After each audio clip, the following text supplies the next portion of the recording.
السلام علیکم، good afternoon every one دوستو. جیسا کہ ہم سب لوگ جو ہے انتظار کر رہے تھے لاک ڈاؤن کا، اور آج کی میٹنگ جو سپریم کمیٹی کی تھی اس میٹنگ کا، اس میں جو سب سے بڑا فیصلہ تھا وہ تھا لاک ڈاؤن کا. الحمدللہ لاک ڈاؤن ختم کر دیا گیا.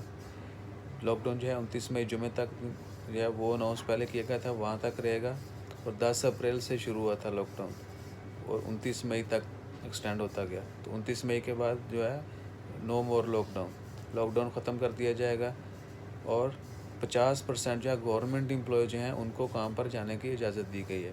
یعنی 50% لوگ جو ہیں گورنمنٹ امپلائی جو ہیں وہ کام پر جائیں گے، اور 31 مئی سے وہ کام پر جائیں گے.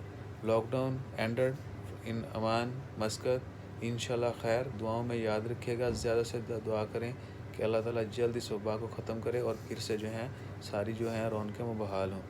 اور یہ تو ہوگی لاک ڈاؤن ختم ہونے کی نیوز. جو ہی مزید ڈیٹیل آتی ہیں آج ان کی میٹنگ کی وہ بھی آپ سے شیئر کرتے رہیں گے. تو جب تک دیکھتے رہیں، چینل کو ضرور سبسکرائب کریں. اپنا خیال رکھیں. اللہ حافظ.